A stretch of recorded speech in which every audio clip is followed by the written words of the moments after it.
Well, it's 1 o'clock. Welcome everyone. We're happy to have you here. I have some announcements from Ian's desk. The first is to please remember to take out your cell phone and make sure that it's not going to make any noise or receive any messages during the presentation today.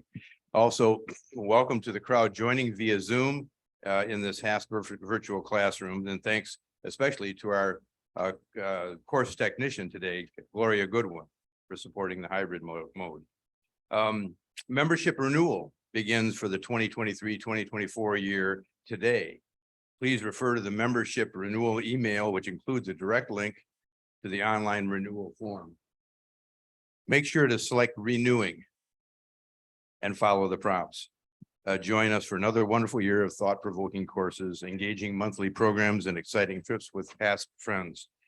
Next week, Tuesday, July 18, you're invited to HASP's Summer Sizzle, a fun and social evening reception hosted by the HASP Special Events Committee from 5 to 8 o'clock in the evening at the Outdoor Discovery Center on 4214 56th Street in Holland. All guests are encouraged to RSVP via the link in the HASP happenings and bring a dessert or appetizer to pass. And welcome especially, of course, today to the evolving values of liberal arts education being presented by Dr. Gerald Griffin. Dr. Griffin has served Hope College since 2015. He's been Hope's provost since last year, 2022.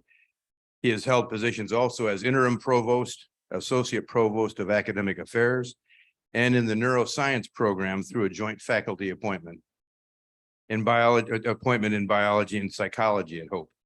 In these roles, he has advocated for faculty by addressing gender equity gaps, of developing a policy for indirect cost return for principal investigators, and has organized a series of workshops to enhance digital infusion into courses across the college.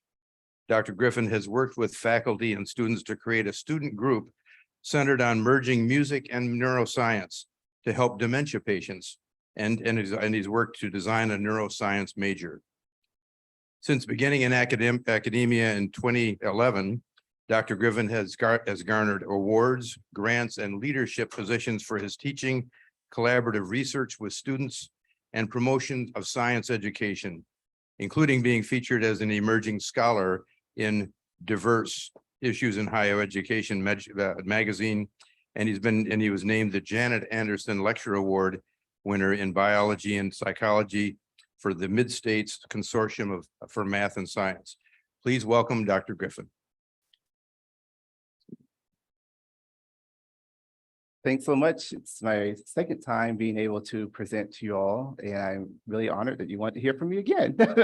And I thought I would do this time is actually make the conversation quite different. So when I was here before talking about the links between viruses and the nervous system, it was a PowerPoint presentation and it felt maybe very formal and didactic.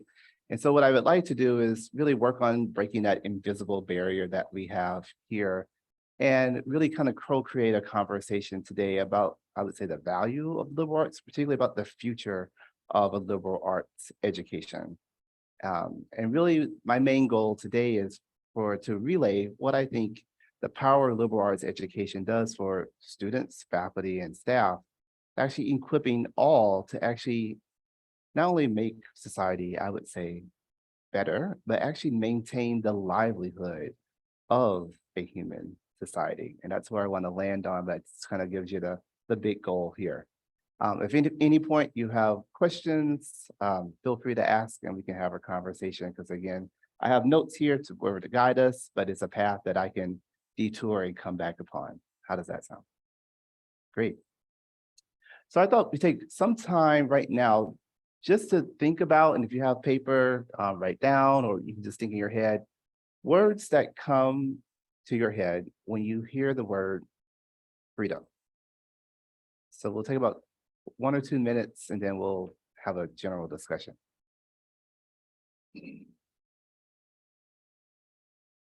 Choice.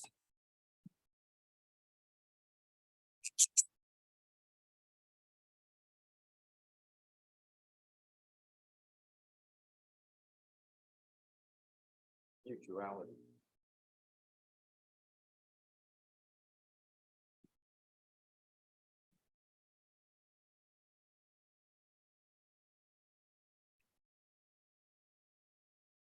No wrong answers. Oh, sorry.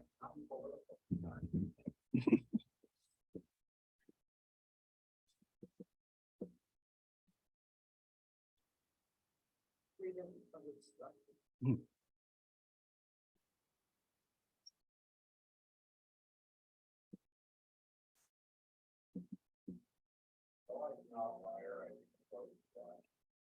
Yes.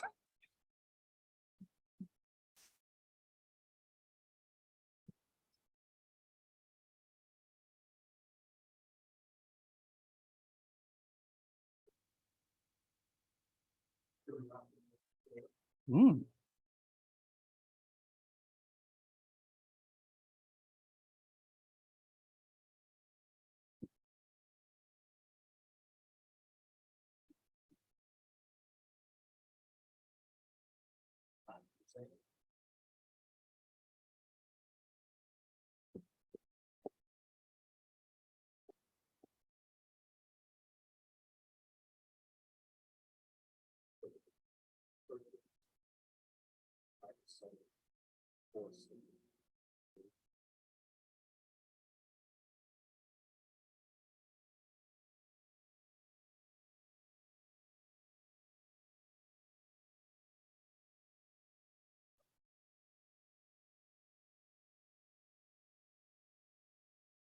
Free to do as one wants, maybe another interpretation.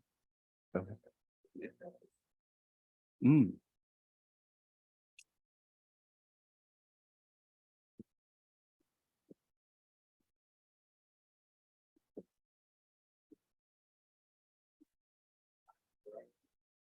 not directed.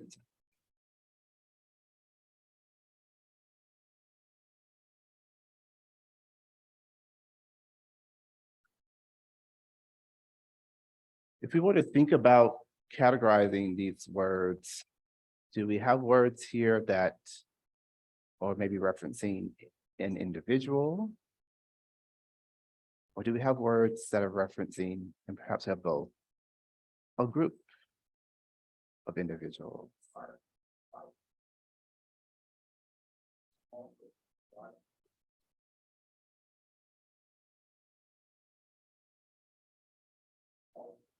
Correct, right? So we can think about freedom on I as Gerald Griffin, I want my freedoms, right? We can think about freedom for I to have dialogue with Tom, right? We could have freedom to get this group together as we are right now, freedom to form other groups or connect with other groups.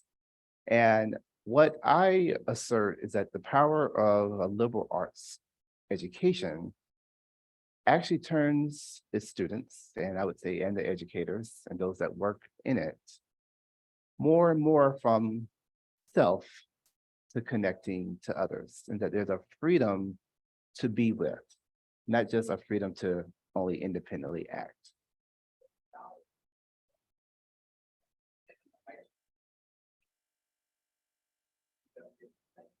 Mhm.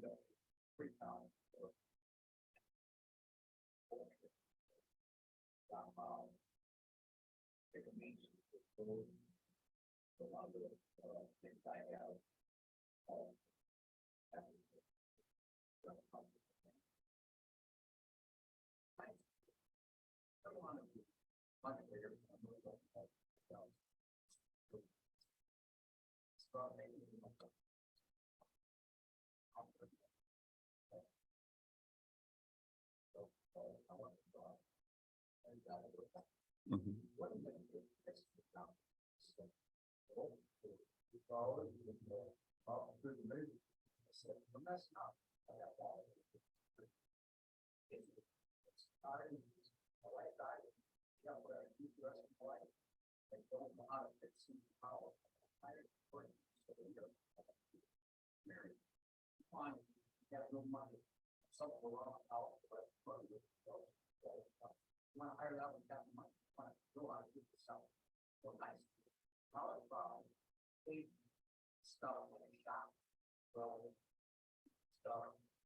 get into college, you got to don't get me straight. You're going liberal arts. In other words, you don't leave to move about the country. Go take some stuff that the students do predicament.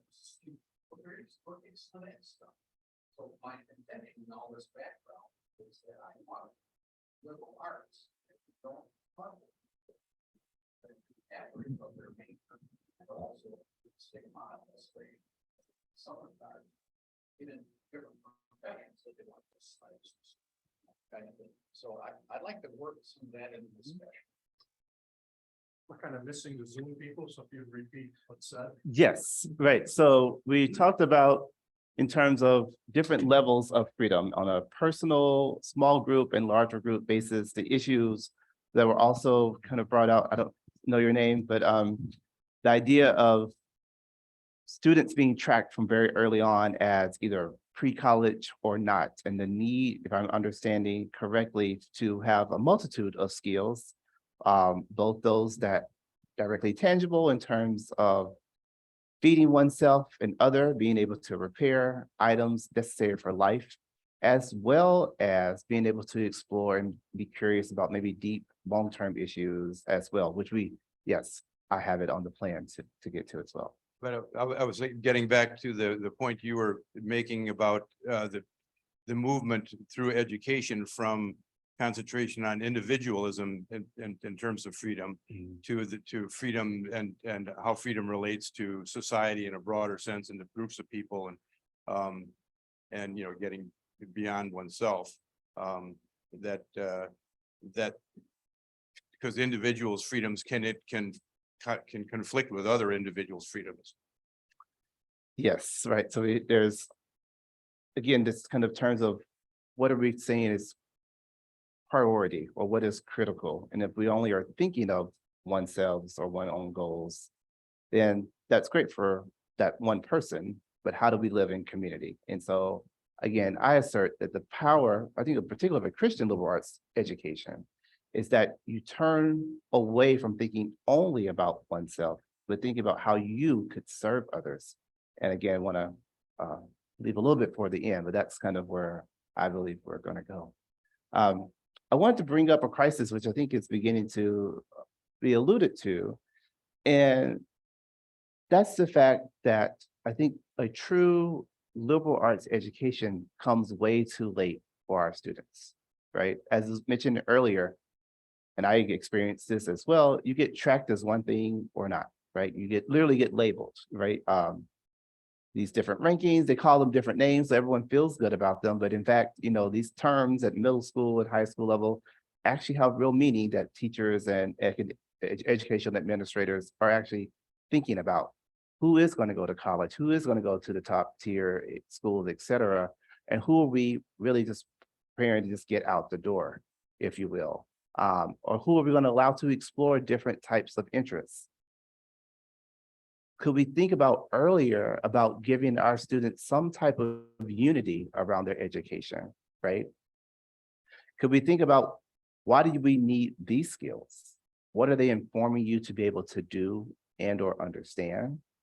Why are another set of skills being able to be critical? And I think this way, we begin to speak to students in languages that they can understand, that actually provides meaning and purpose much earlier than we're doing right now. So I'm going to erase this for a second.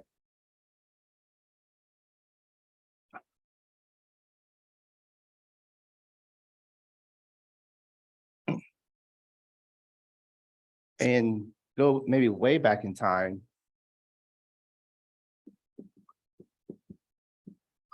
And talk about the trivium. Anyone familiar with this term? The trivium. It's a Latin term. It essentially is the basis of classical liberal arts education. So it literally means where the three roads meet together. And in classical liberal arts education, the trivium is comprised of grammar, logic,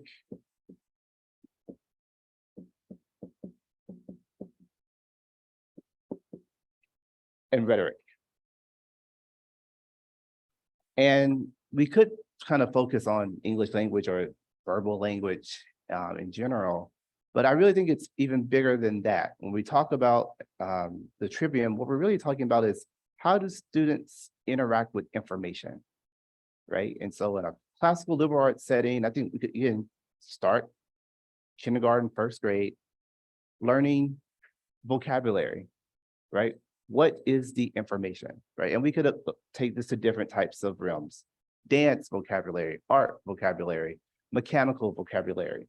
What are the pieces that we're working with that are important for this domain? Then we talk about logic, right? How do we process this information? How do we make sense of the data that we encounter every day, right? So we go from, say, words, for example, to what do these words mean, right? How do I interpret these words? And then lastly, rhetoric in its truest sense of actually being able to persuade others towards the truth, right? How do I now use this vocabulary? I know the words, I know the data, I've processed the data in the information, and now I want to disseminate new information or respond to information in such a way that it persuades others to the truth. And here's one of the crises that we have right now, I'd say in modern day education, is that I would say, internet, university, the college was really seen as the one entity, the one realm of society that really owned knowledge. If you wanted to learn, you go to school. That's where knowledge is. And pretty much, I think everyone tacitly agreed to that. I mean, of course, not all, but many. Well, now what we see, right, through multiple different posts and websites, et cetera, that notion is being challenged head on. People are saying, I actually don't need to go to school. I can read these books, I can read these articles, I can look at these videos, I can hear from multiple sources, data sources, to get an understanding of truth. Because you, university, college, you don't own it. I've declared that. That's what's happening right now, right? And so I think maybe I own the truth, not you. And so I don't need to pay all this money to tell someone to tell me how to think or even what to think, which is what I read about on the internet every day. When I actually interviewed for the position, someone asked me, what do you think the biggest problem is? The biggest problem is that people don't see us as a source of truth. They do not think we're trustworthy anymore. So then there's a bigger question of who owns the truth? What is the truth, right? Which is probably a whole nother set of classes that I am not probably formally properly skilled to hold. But I present the crisis, at least one of them, to you right now. How could we use the trivium to address this issue? Any thoughts? Oh, Addressing it, but I think maybe the case for a liberal arts education could be even stronger by saying we need to sort out what's the truth even more than ever, with the idea that there's misinformation, disinformation, fake news, deep fakes. I mean, it's going to be a challenge for people to sort out the truth, and a classic liberal arts education might be the best way to be able to survive in this society. I agree, right? So we, particularly what I would say with logic, in terms of thinking about, let's process the information that comes in, right? Okay, I read this on the website. Who wrote it? Why do you think they wrote it? You know, one example, it talks about the difference between grammar and logic is grammar could be, here are the states in America. Then you go to the level of logic. Why are the boundaries formed this way? Is it geography? Is it a war? Is it some deal that Congress made way back when? You get the idea, right? So why would this person be perpetuating disinformation? Do they have anything to gain? Do their funders have anything to gain to perpetuate disinformation? Or, are they really I erased it, but apolitical or bipartisan, if you will, in this country, or nonpartisan viewpoint on actually discovering what is true, right? Um, so that is one major point. If we actually can to then think about if our grammar is correct, what does truth look like? How do we process this information? Is the data source, does it have integrity? Can we look up other data sources to see if we get the same information and that is not funded by the same person who funded the original data source, right? And then of course, do we now persuade others to see what we've discovered? Especially now when we have the choice to only talk to those who agree with us. And I think that's the power of a true liberal arts education, as you come together with people from different perspectives, different ideas on what truth is, and they're willing and they're open to say, maybe I don't have it all right. I'm open to interrogating my set of beliefs. Not say that we're going to throw it all out the water, but I'm open to self-reflection and self-investigation. How does that sound?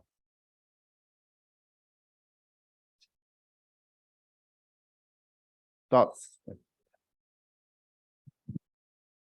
One thing, how it sounds now is difficult because there's people who would cut you off before you finish your sentence. So you have to be with other people open to have a discussion without bringing totally emotion into it and bring logic into the discussion.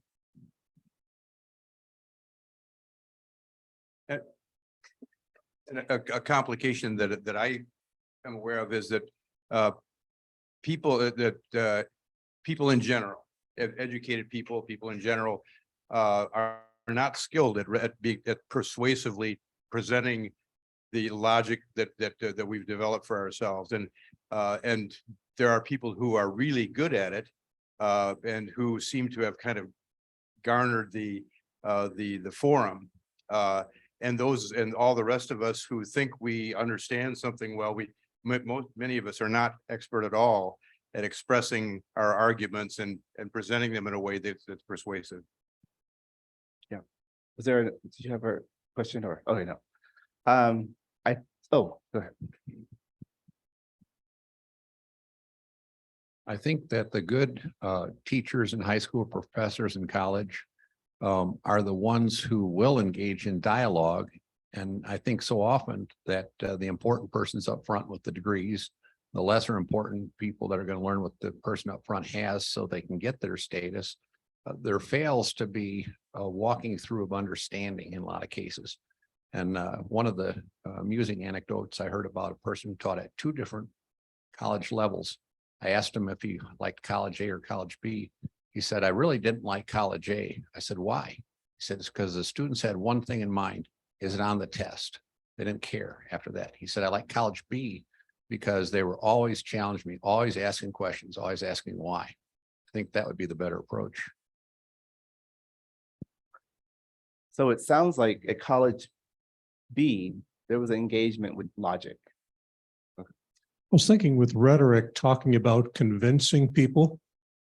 I think more of rhetoric is how to converse with people, being a lifelong learner, deciding what's right.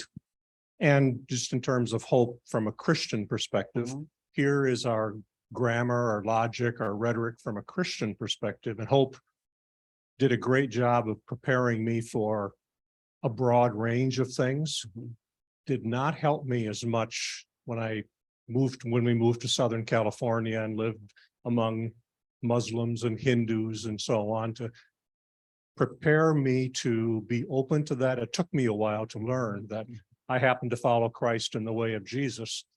There are those that follow Christ in other ways. So that's part of the rhetoric too, to learn to listen, Yes. to go back to the grammar, learn fresh grammar, learn fresh logic, and since keep broadening. It's literally like you're on my paper here. I appreciate it. Yes. What I was going to add here, just to kind of distill the point even further.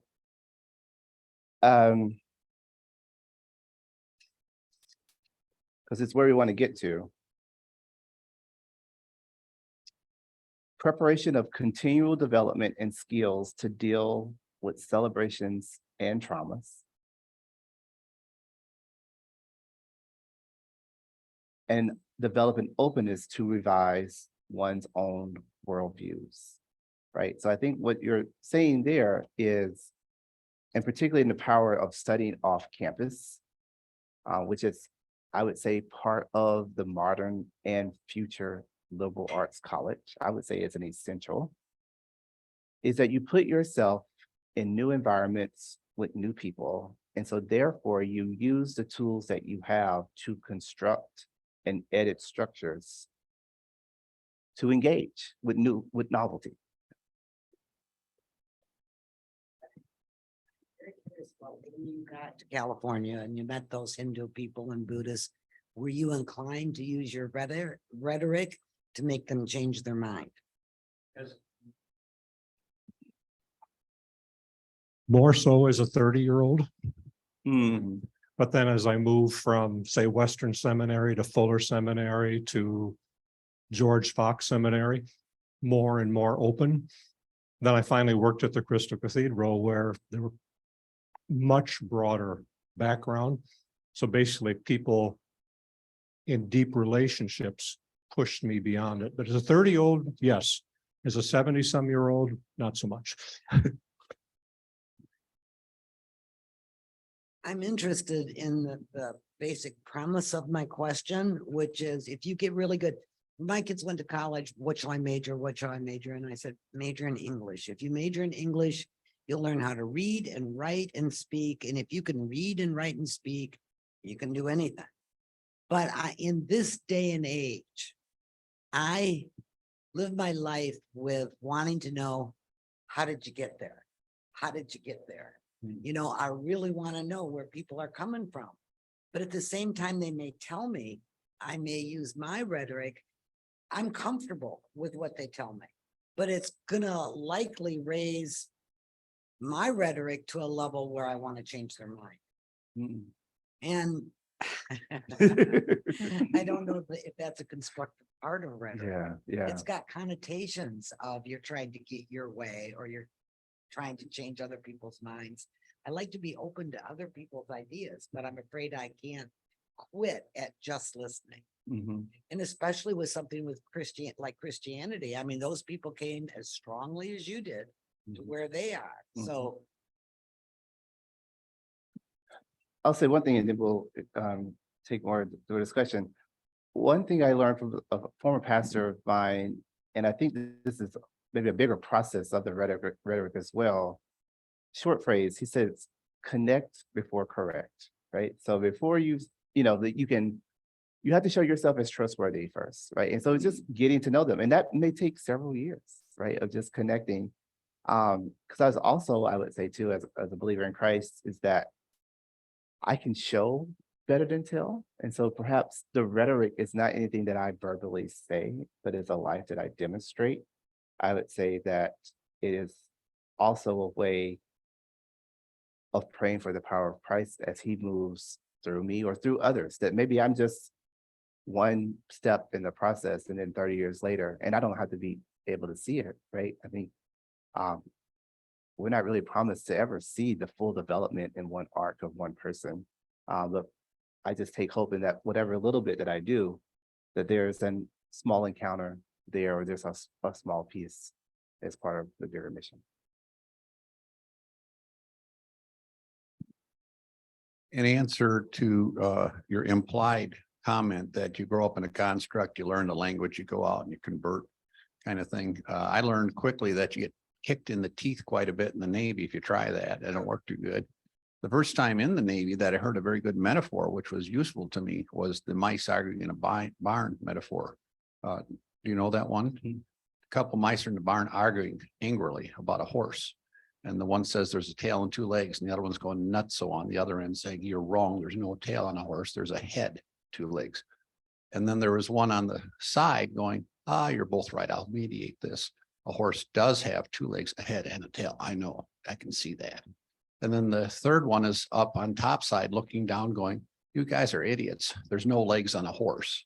There's a head and there's a tail. There are no legs.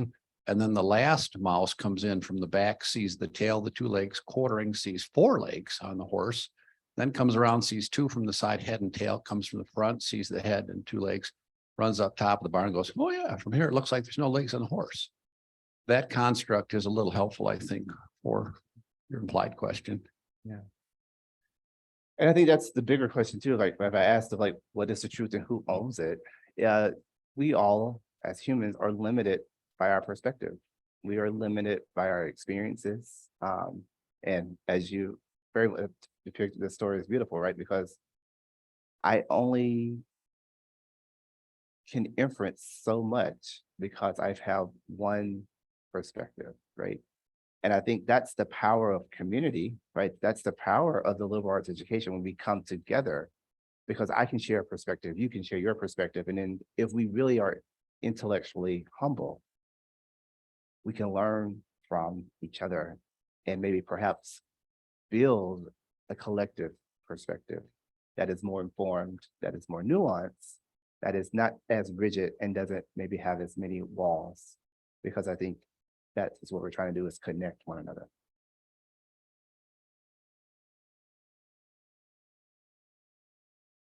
I wanted to back up a little bit before we move on. And I would say that for the classical liberal arts, trivium is only one part of the piece. There's a quadrivium as well that we'll talk about in a few minutes. But we're having good discussion, and it relates to this piece of, if we back up, about freedom, particularly personal freedoms, right? I think some people would argue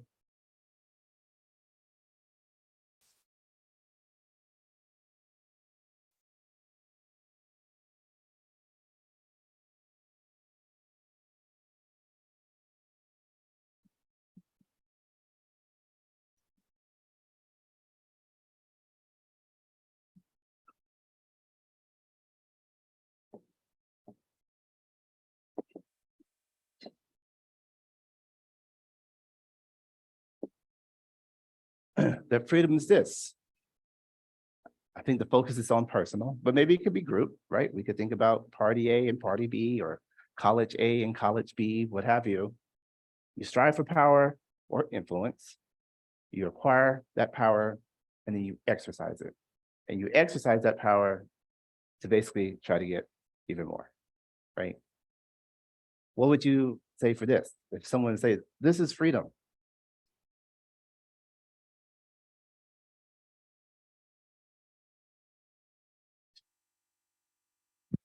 It's all about freedom for one over others.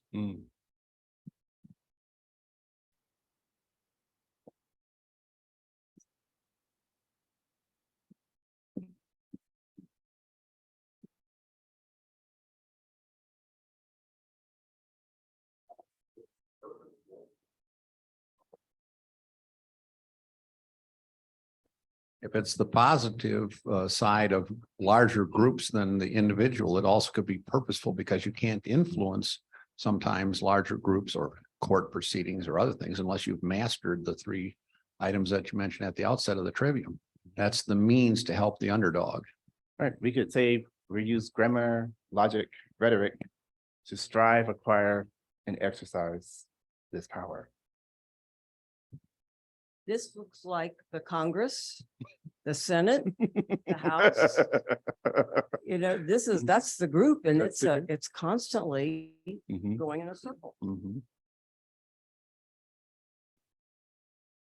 And a part of the discussion as to what is the purpose of getting the power, and how's the power going to be used? Because if the power is to crush people, I wouldn't call it freedom. If the power is used to make sure people have as much freedom as possible, given the rights of others, that's a different view of what that is to me. So I would argue then that you are coming out of the circle. If you're trying to give others, right? This is all very. It's a snowball, I would say that this is trying to build upon, it's cyclical. But if you're giving us an escape route. Not a bad thing, I'm just. First of all, I can't help but comment on Don's story about the mice. Because I have been so grateful all of my life from having a sixth grade class that had to do a little presentation in front of the rest of the student body. Only ours was the blind men and the elephant. Same principle. But I've been thinking as we were talking here this afternoon about how important it is to start in childhood.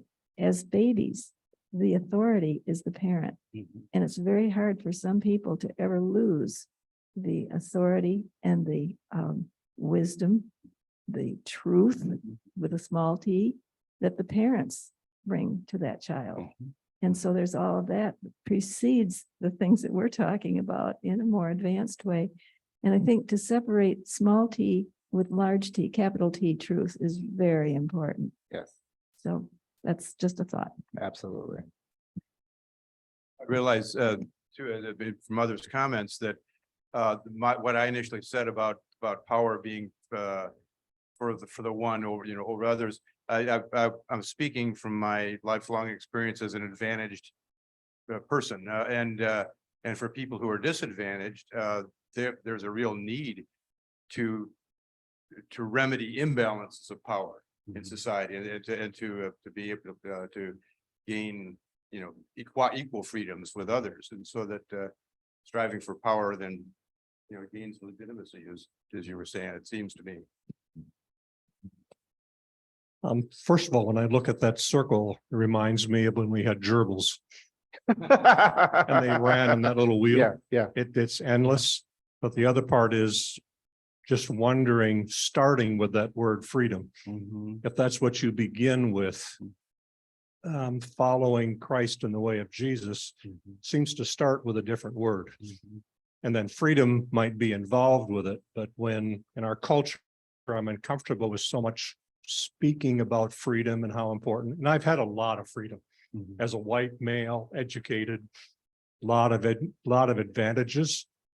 But I'm just concerned that freedom beginning with that or beginning with power, influence, pretty limiting. Dangerous. Let's say. Yeah. And I think based on the comments, we all probably hear a lot from this circle, right? In different media, social outlets, etc. And I would say this is why we need hope, capital H, college, because for me, I think the future of the liberal arts college, which some say about 50% of us will no longer exist in about 5 years. So it is really a true crisis.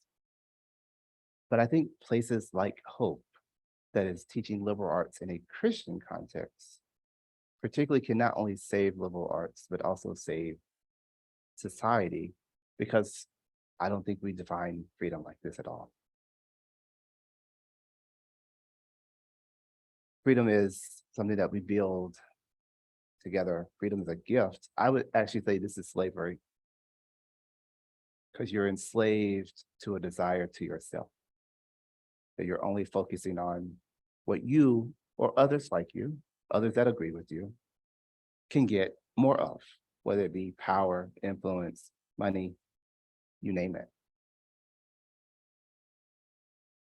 Is that we in a Christian liberal arts college can challenge students and ourselves. I think something about being an educator, that you challenge yourself daily, because you have to model that for your students and be ready to help them develop in that area. Totally erase this and submit to a freedom to serve and a freedom to be with others. But we'll get there in a second. But I wanted to make sure we covered this so that we perhaps are all speaking the same language.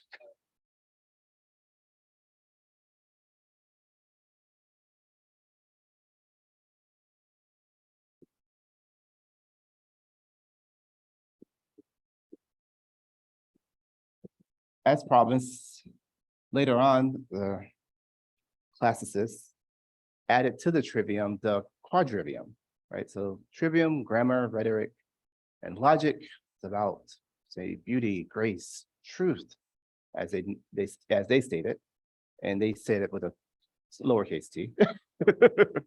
But the quadrivium was all about understanding our world. So it's arithmetic or mathematics. It's music, which was viewed as applied math.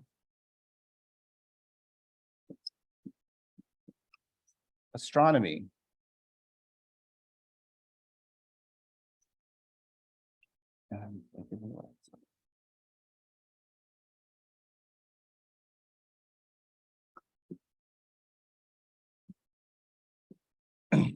And geometry.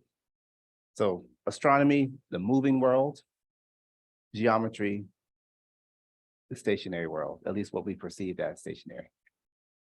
And so they said, well, if we put them all together, right, trivium and quadrivium, this is all you need to know.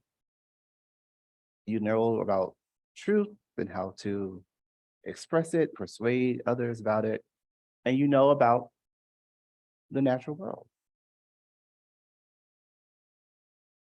Thoughts here.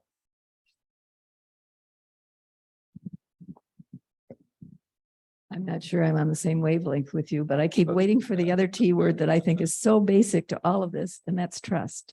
I think if we don't exercise these disciplines and learn these disciplines and lose the value of trust, both in terms of how we relate to other people in a trustworthy way and how we can trust them in return, I think we're where we are today in many ways. We don't trust each other.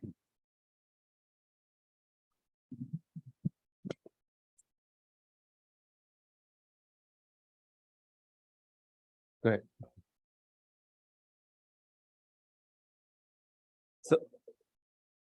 So I was trying to see what we might think is missing from understanding our world.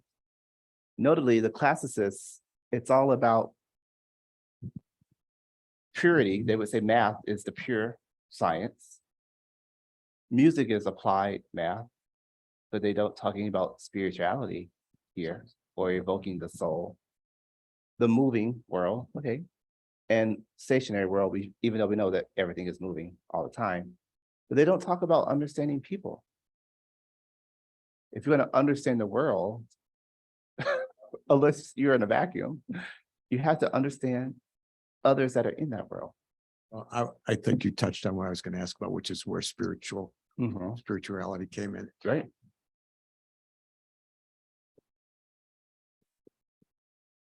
I would say the crises that we're in, lack of trust. We could name several pandemics that are happening right now that have either been amplified or accelerated. Racism, sexism. What else did I have here? Mental health, loneliness. Unfortunately, the list continues. I would say it actually is a spiritual problem. Yes, we can study it in very discrete manners, but I think the issue is we are not, as a whole, a globe, focusing on the need of what do we leave behind once these physical bodies are not active. And for me, it's the same kind of idea as spirituality. I think, but not quite the same, but it'd be public virtue.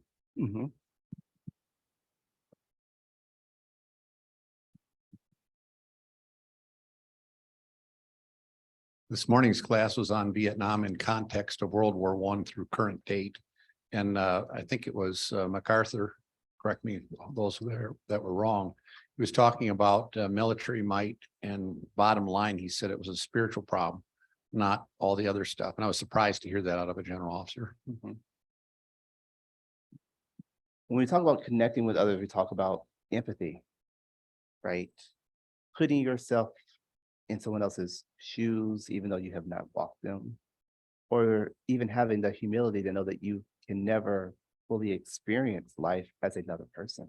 And so therefore you are limited. And that begins for me, I think, a conversation I can have with students or those who are new to say, that's the beginning of a spiritual journey, because now you're looking somewhere outside of yourself for information and for purpose. And we can direct ourselves looking up to God and say, help me to better understand, or share some piece of wisdom, right? Or change my heart, change my desires, lead them to have different actions so that I leave here with the spirit that is left inspires versus detracts people from wanting to know you better. It inspires people to learn more about God versus to run away from him. And so I would say that if we were trying to understand the world, that we can, I don't want to take anything away from this, but we definitely need to add to, and I think the future, the modern liberal arts, indeed incorporates learning about others in a global context, trade, travel, including the travel of microbes, is global. We're all globally connected, right? The last 3 years have not proved that to anyone. I don't know what else needs to happen. Policies are connected, right? The practice of virtues is connected. We have a lot of things that are in common with people from different cultural and belief systems. And yes, there are some differences, but there are some core principles there. And in spirituality, that belief that there's more to life than what we'll ever really physically see, right? And that we have a purpose that outlives us as individuals and as a group of people who are present at the same time. And so I think, and we probably could add it even more, but I think at the least learning about others, learning about the eternal life, and practices that allow us to dialogue and treat each other as eternal people is critical for understanding the world. And I think that's what you can get. That's what you get at a place like Hope that can actually help these pandemics that we see ourselves in right now.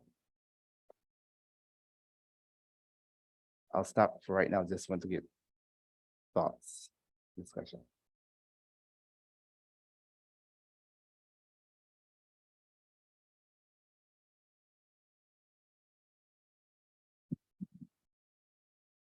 A word that keeps coming to mind is humility. I know shortly after Hope, I appreciated the professors at Hope who were the most confident, that taught me truth, capital T, and I was certain of it. The farther I got along, the further I got away from that, the more I appreciated those professors that taught a humility. A Bob Nykamp and others that just said, here's the way we see it from a Christian perspective, or learning the humility of, being sure about geometry and arithmetic, than as a physics major taking mathematics and knowing things aren't that simple.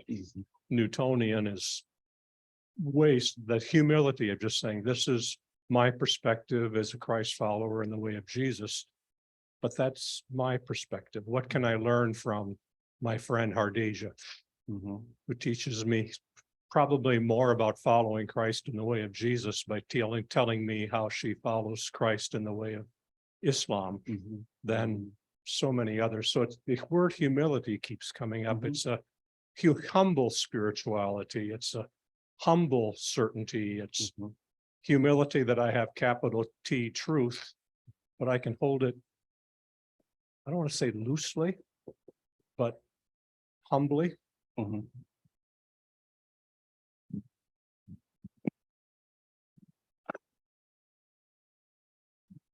I think another thing we haven't necessarily addressed openly, and that is that it isn't necessarily or even wisely moved in the direction of our trying to learn and then convert somebody else.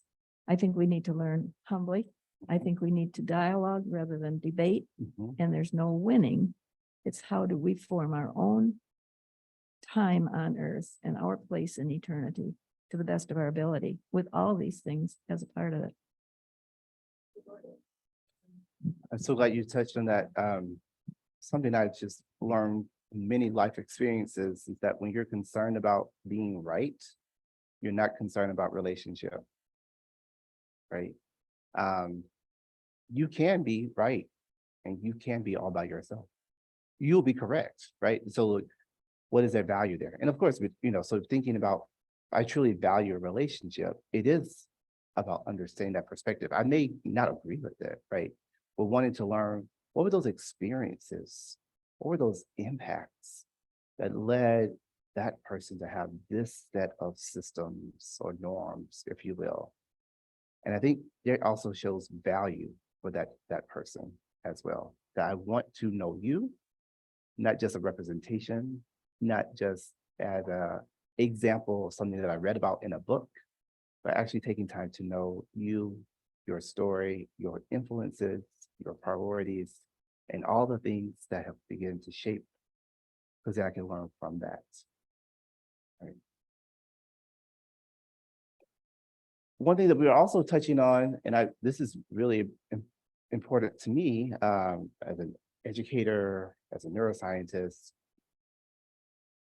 if we were to think about artificial intelligence, right? And right now, right, we have generative artificial intelligence. We put in a prompt, or we ask a question, or we give a command, and it can give us lots of different examples, including essays, dissertations. It can even write sermons. It can write computer code, etc. It's using information. It's processing information. It can even craft speeches, right, to persuade. So it can do the trivia, right? Generative AI can do trivia, unless we have any, does people believe that or not? Yeah.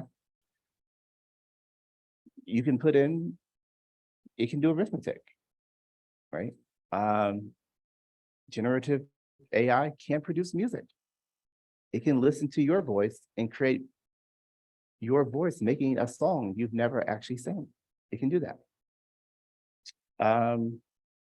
It can understand, with the data available, movements of in the sky and in space. It can definitely do geometry, right? The AI that we have currently, which is young-ish, where you want to start, can do the trivium and the quadrivium. So I would say to the classicists that AI can do classical liberal arts. I would love to, I'd love to hear maybe a debate on that. But it can't do this, right? And that's why I think, again, Hope and others like it, we are the future of liberal arts because we provide something that cannot be replicated by AI. Now, here's the issue. I'm only talking about generative artificial intelligence. Experts believe in about 5 to 10 years, we will have what we call super AI, super artificial intelligence, which means it is quote unquote conscious. It doesn't need a prompt. It doesn't need a question from you. It will create its own prompts. It will tell you how it feels, quote unquote, and it will execute what it wants. So it can definitely do trivium and quadrivium.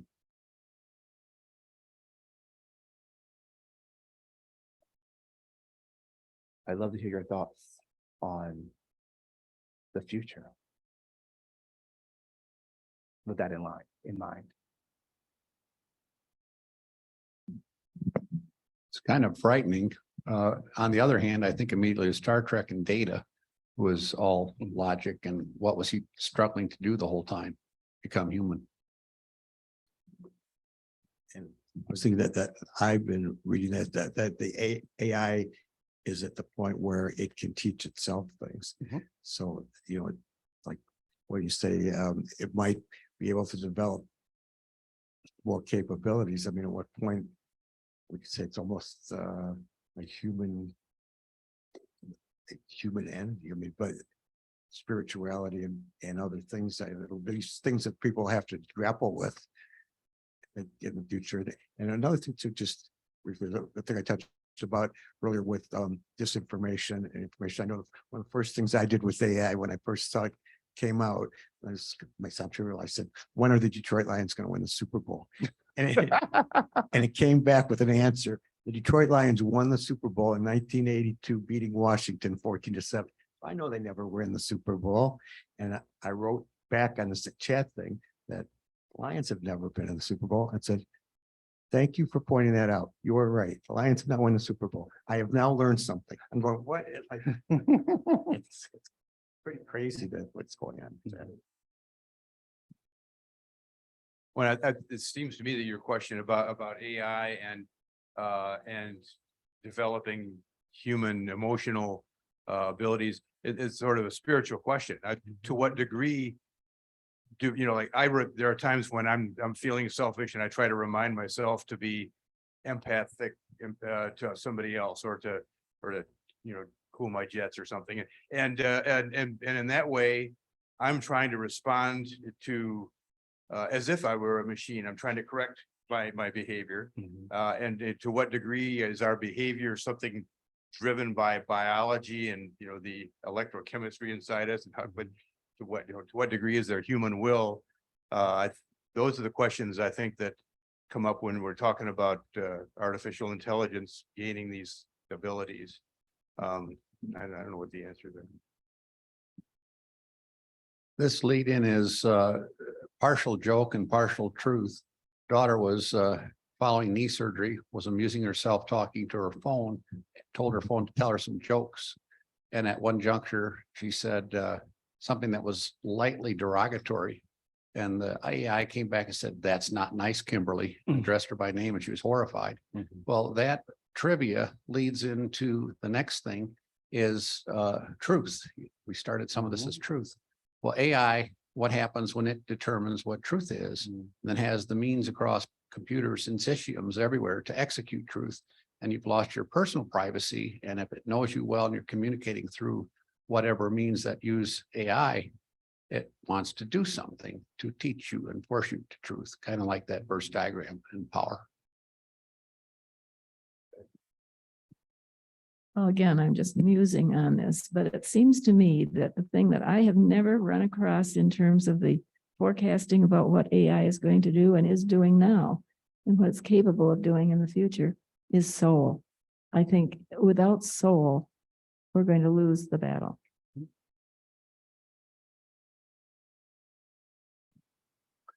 I think that's, that's what I see as critical, right? For us, I would say, back to when we started, of really having this liberal arts education as we've added to it, right? Earlier, right? Because the students come to Hope, right? We have four plus years, really fast, really small amount of time with these students. And someone talked about parents earlier, right? Of getting that early formation, that early awareness of a soul, of a spirit, of leaving a presence and inspiration behind, connecting with a God that is bigger than all of us, right? Because one could argue, going back to the original question, well, why do we even need colleges if we can get AI to do all these things for us? Because it can do trivium, it can do quadrivium, it can do math faster, etc. But if we're trying to understand our world, then people have to come together at a place like Hope and exchange ideas, learn from each other, have that intellectual humility, that spiritual reflection that is embedded throughout their coursework, embedded throughout their co-curricular experiences as well. So then they learn those virtues, they practice those virtues here. So they demonstrate them for the rest of their lives in novel contexts, in novel places, again, highlighting the importance of studying on and off campus, studying in new settings.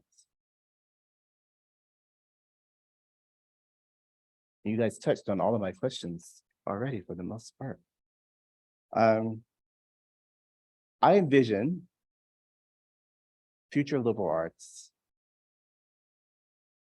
being saved and maintained by places like Hope in a Christian context, where we have students develop an openness to revise their own worldviews, that receive preparation of continual development and skills to deal with celebrations and traumas, to learn not independence, but interdependence, right? For so long, I think, even particularly in the research realm, we say, oh, in order to show that you're a scholar, you need to show that you have an independent research program. It's in our faculty handbook as well, because it's pretty much in every faculty handbook across the nation. And I wonder if we can challenge that notion, if we could be leaders in challenging that notion that through a Christian context, we are called to be interdependent scholars and not independent scholars, because we truly know that knowledge is unearthed not just by one person alone, but it was a collection of beings, even if they worked in series and not in parallel. The canon, as we know it, and perhaps have agreed upon it in different disciplinary areas, has to incorporate the fullness of human experience. That the canon doesn't sit unchanged, that the works that were written, the scores that were produced, are limited by those people and their perspectives in those times. And that we should expect canons to evolve and to be added to and or modified. That they are indeed not set in stone. That data is never raw. The data is constructed for a purpose, and that we help our students learn what was the purpose that people were trying to convey and why did they share information that way, so that they are truly being informed learners for the rest of their lives. And lastly, to learn is to make your world with others. That when we learn, we come together, sharing perspectives, sharing ideas that will impact others' worldviews for the rest of their lives. And so that we, students, faculty, staff, start to co-create paradigms. And we can be more explicit about this. Those paradigms that will then take people on for the rest of their lives and their learning and career journeys. These major highlights come actually from University of California Humanities Research Initiative, as they're doing a lot of work in trying to explore the future of liberal arts. And I think with our addition of spirituality, that we can actually add to their perspectives there. I also would like to add the importance of experiential learning, going to an earlier comment about students learning to do things, that they apply the concepts that they are learning about. Quote, play, the highest form of research, right? It was Einstein. Actually getting students to connect philosophical with tactical is essential. They also learn about themselves and they learn how they can connect with each other. And then I'll lastly read this and we can take more time for questions. It comes from Christian author David Mathis. And he talks about a freedom together, not a freedom over. Christian freedom is freedom together. It is not the kind of liberty that moves us away from each other to protect our rights and guard our little packages of liberty, but it is a freedom together, a freedom with, a freedom that is greater and more enjoyable with others. In Christ, we are free to serve others, bless others, love each other. We are freed from self-justification, self-focus, and selfishness. We are free to make the happy choice to not exercise some personal right at times for the sake of love. As Paul talks about in 1 Corinthians 9 and 10, though I am free from all, I have made myself a servant to all. And so the big idea that I have, my big goal for liberal arts education, is what we're going towards at Hope, is wrapped up in one word. It's communion. That we be together, we learn together, we make life together. We celebrate God together, and we commune with God and his fellow human beings that he's created in one. So with that, I want to say thank you. And I'd love to have more points of discussion as we talk about the liberal arts.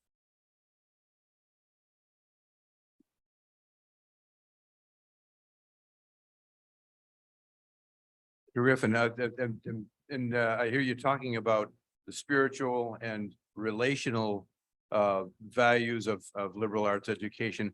And it seems to me that those are close to, but I wanted to hear your comments about citizenship.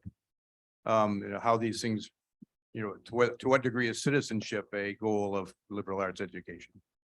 Right. So, in our mission statement, we talk about producing students who will be leaders in a global society. And I think by focusing on the development of someone's spirit makes them a better spiritual citizen, and therefore I think would drive actions to help them be a global and regional and local citizen or wherever they live.